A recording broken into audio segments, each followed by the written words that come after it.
Мянганы хөгжлийн зорилтод хүрэхийн тулд их хүүхдийн эрүүл мэндийг хамгаалах, сайжруулахаар дэмжиж 2009 оноос эхлэн аймаг дүүргийн их барих зөвлөгч хэмж ерөнхий мэргэжлүүдийн сургалт зөвлөгөөнийг жил болгон зохион явуулдаг. Задуу сургалт зөвлөгөө нь их нарийн эрүүл мэнд тулгамдж байгаа асуудлыг хилцэж шийдвэрлэх арга замыг тодорхойлох зорилготой юм. Их барих эмэгтэйчүүдийн тусламж үйлчлэгээ сайжруулах чиглэлээр өнгөрсөн 3 жилд их нарийн эрүүл мэндийн үндэсний стратеги, амаржиг газрын бүтэц үйл ажиллагааны стандарт зэрэг бодлогын олон бичиг баримтыг боловсруулж хэрэгжүүлж эхлээд байна.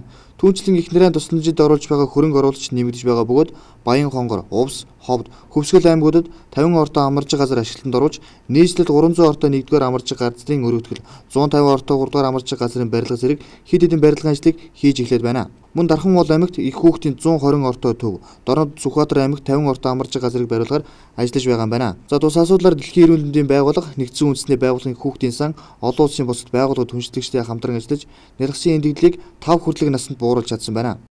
Аймаг дүүргийн их барих эмэгтэйчүүдийн зөвлөх хэмж ерөнхий мэргэжилтнүүд нийтдээ бол 50 гаруй хүний оролцуулсан ийм сургалт явж байгаа. Угаасаа энэ сургалт зөвлөгөөнийг бол жил болгон хийдэг.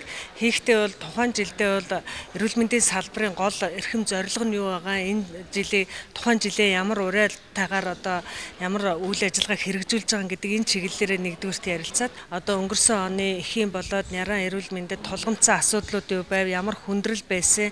Энийг дахиж одоо давтахгүй байхын тулд бид нар юун дээр анхаарах юм бэ гэсэн энэ чиглэлээр л бол ярилцж явдаг да. Мөн хүний нөөцийн асуудал ихэхэн анхаарч төрийн санхүүжилтээр бэлтгэх их барих эмэгтэйчүүдийн тоог сүүлийн 2 жил нэмэгдүүлсэн. Их нараад үзүүлэх эрүүл мэндийн асуудлаар олон сургалтыг зохион байгуулсан. Энэ оныг эрүүл мэндийн яамнаас эмнэлгийн тусламж үйлчилгээний чанарыг сайжруулах жил болгон зарлаж 9 зорилтын хүрээнд 81 ажлыг хийхээр төлөвлөсөн байна. Түүнчлэн эрүүл хүүхд аяны хүрээнд 18 нас хүртэлх хүүхдийг эрүүл мэндийн үзлэг онцлогонд хамруулах эрүүжүүлэх ажлыг зохион байгуулж байна. Өнөөдрийн их нарийн эрүүл мэндийг сайжруулахын чухал уулзч мөн эрүүл мэндийн салбарт ахиц дэвшил болох арга хэмжээ гэдгийг албаны хүн хэлсэн юм а.